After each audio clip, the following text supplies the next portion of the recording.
Hi, Emma. How are you? Hey, I'm doing great. How are you doing? Well, after watching The Waterman, I am so excited to talk to you. And all I want right now, I want this made into a storybook, into a book. Oh my gosh, that's awesome. It sounds like you enjoyed the film, which is Oh, awesome. I am in love with this film.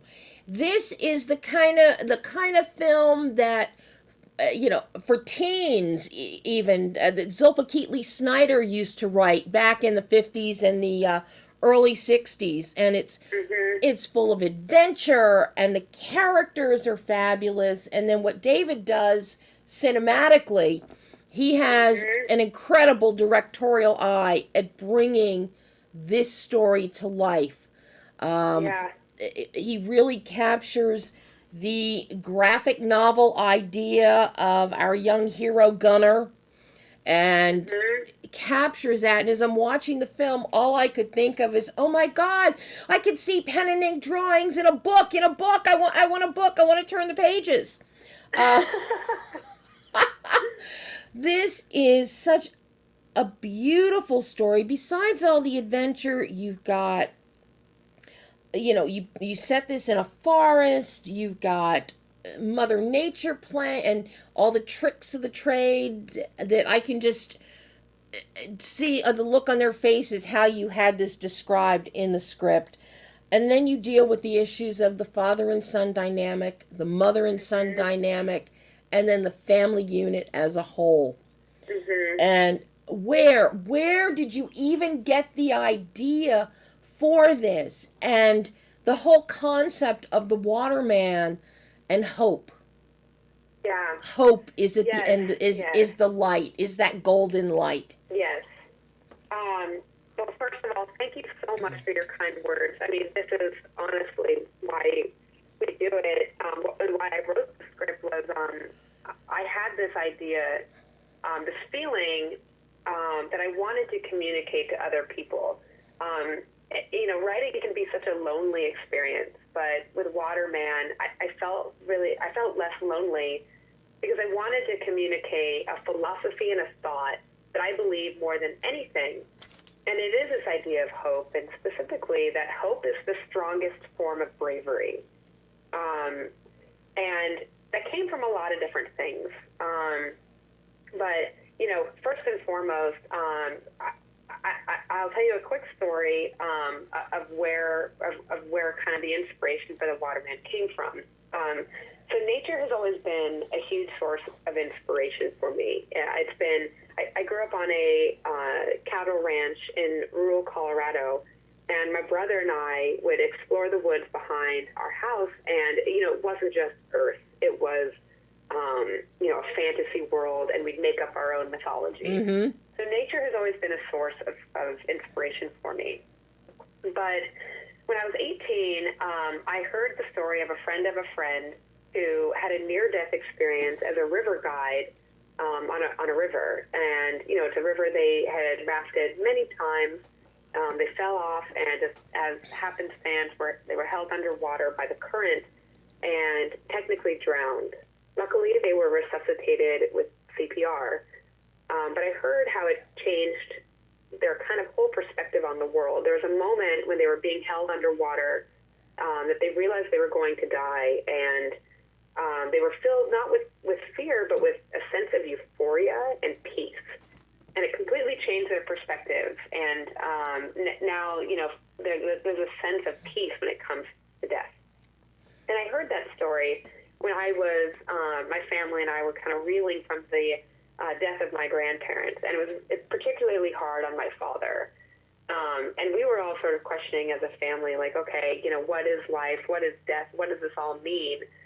And And so cut to a few years later, I moved to LA, and I'm really struggling. I was a broke college grad. I didn't know a soul. I had no connections in Hollywood whatsoever, and was just like stumbling my way through Craigslist jobs that I could find.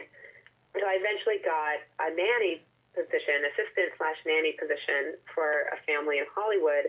And the 10-year-old boy that I met with, or that I was taking care of, he was also questioning this stuff.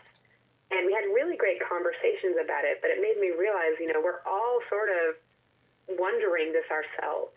We're all sort of asking these fundamental questions of, what is the point? What is life? And this feeling kept bubbling up, this idea of, I want to communicate to the world that hope is bravery.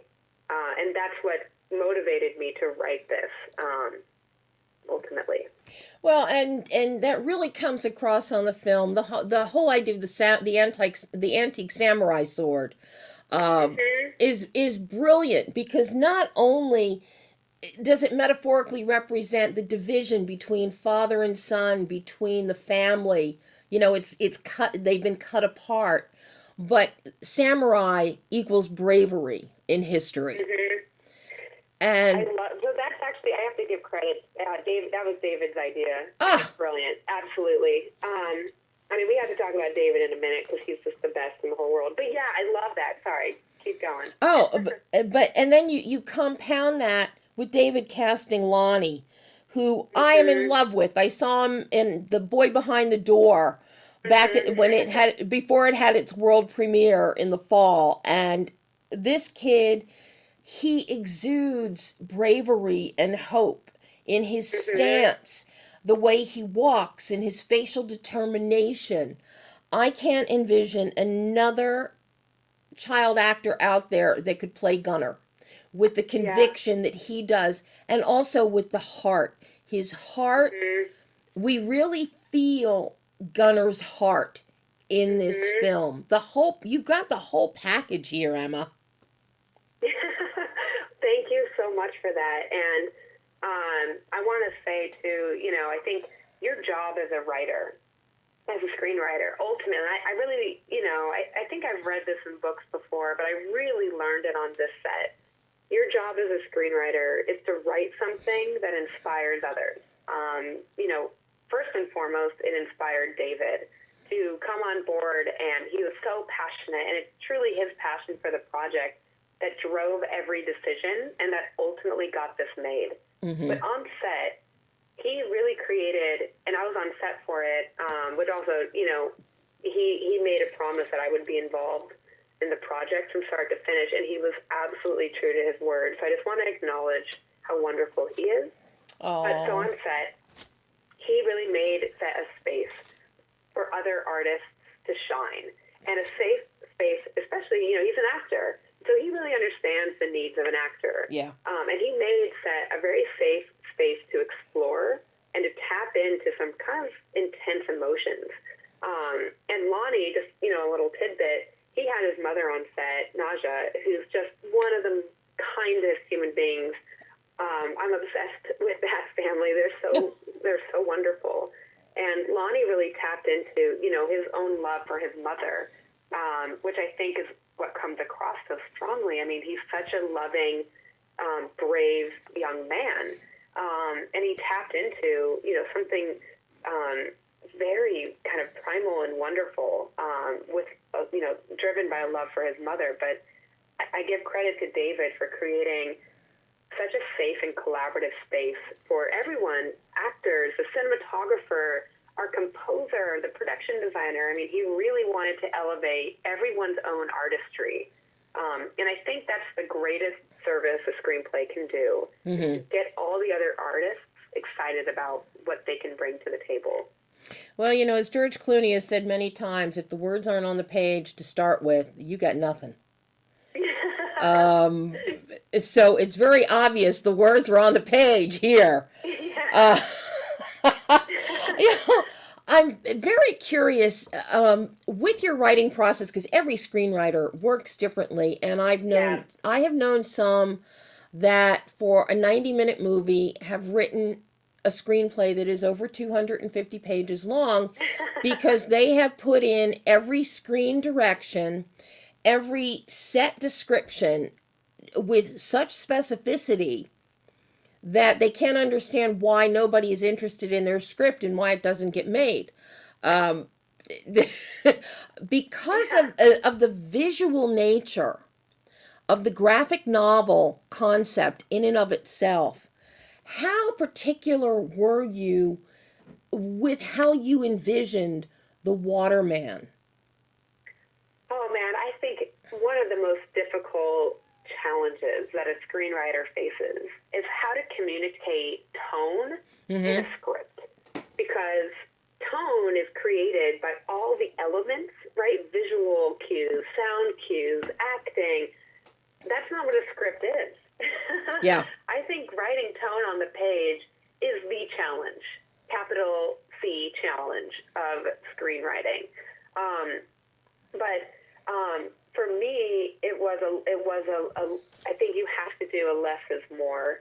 And you have to, the hope is you find someone, a director, who understands the tone and how to bring that to life. And that's something I know because, I had a lot of conversations with David where he would go talk to a lot of directors. He knows so many directors. He's been a professional actor for how many years? But so he really relied on mentorship. And so he would go talk to different directors and then come back and we'd kind of break down the script together and flesh it out for tone. By that initial script, I think very important to establish tone, and this is sort of like a screenwriting craft tip that I really believe in. Your first 2 pages are your most important pages to establish tone. And if you can crack tone and give a sense of, is this a comedy or a drama or elements of fantasy and horror, if you can get that right in the first 2 pages, I think the reader's brain kind of clicks into, this is the kind of story. So I think, front load your tone in the first 2 pages and then let the rest of it kind of breathe and speak for itself. Mm-hmm. How happy are you with the visuals of how the Waterman looks in the film? So I get really excited. I'm a big I'm a big cheerleader of original ideas, and those are the kind of projects I want to work on. And for me, there's nothing that gets me more excited than seeing something cinematically that I've never seen before. And this film does that. This film gets me so excited. There's a lot I've never seen. A young African-American boy with a samurai sword on an adventure through the woods with a girl with blue hair. Like, that's why I want to work in Hollywood, for the promise of a premise that's that original. And so I think, I will always, of course, love the script. It's my baby. But I think the film, the final film, is a triumph. It's an absolute triumph. And visually, you mentioned the animation. I just want to talk about that for a second. Yeah. So, we have our cast, we're assembling the crew. David had officially signed on as director, and our line producer was like, yeah, this flashback that takes place in the 1800s, that's too expensive. We're like, yeah, totally. It'd be nice. It'd be nice. And we were kind of figuring out, do we have to scrap it? But, how do we tell the Waterman story? And it was David's idea. He was like, look, Gunnar already draws graphic novels. What if we just tell the story, this flashback, as a point of view of Gunnar and his imagination and the style of drawing, animated based off his drawings? And it was like, oh my God, that's brilliant. And so sometimes, the best decisions for a film come out of problems. Yeah. And I give all credit to David on that front, and it's now my favorite part of the film. I'm really curious because you have directed. You've directed some shorts, and I'm sure you will be back behind the camera directing something else. I have no doubt. Definitely.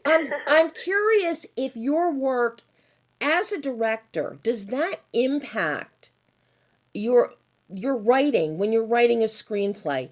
Knowing how to do that visual translation. You're not going in there cold like so many screenwriters do that have no clue whatsoever. about where you can even, Yeah. what you can do with a camera or with a light bulb. Uh, Right. Right. I think it's really important for all screenwriters to be on set at some point, or to try and direct, because it's really easy to write in stage direction mm, that ends up being insanely expensive and impractical on the day you're trying to film. And ultimately, a screenplay is just the kind of bare bones for what the film ultimately becomes. And I think it's important to understand this is a visual medium, mm, and that, there are actors, there are real people who have to embody these characters and bring them to life. I was just talking with a writer friend of mine the other day, where he was telling me a story of, he's writing on a TV show, and he had stage direction in there for something that ended up being super complicated for the actors to try and do, and they had to rework it. We're just kind of laughing. It's like, yeah, you don't really realize you're sitting alone writing, and you don't realize sort of the cost of the words you're writing. And I think it's important for screenwriters to be on set and realize sort of the practical nature of filmmaking as well. I think that's something, that has definitely served me well. what did you, in the process of because you've been on a journey with the Waterman, Mm-hmm. on the blacklist, it's gone through, trying to find a home here, trying to find a home there. Mm-hmm. You find a home, you get it made. So I'm curious what you learned as a screenwriter, as a filmmaker, in getting this project made that you might be able to circumvent your next go round. Oh my gosh, I hope I can circumvent, but what a journey. There's one thing I absolutely learned, and that's more than money, passion gets projects made. So a quick little backstory. When I was an assistant / nanny when I wrote Waterman, and I developed the script actually in evening classes at UCLA Extension. Mm-hmm. And the script started going around. I got a manager off of it, and it started through word of mouth, kind of going around town. And I was going on general meetings in between my assistant job, and at the time, or soon after, a couple months after, I had an offer from an independent financier to buy the script, which for an assistant, like, they were offering, an eye-opening amount of money, and a big studio with a director involved. Mm-hmm. And I was finally in a position of choice for the first time in my life. And I really wanted to make the right choice. And for me, it was about defining success.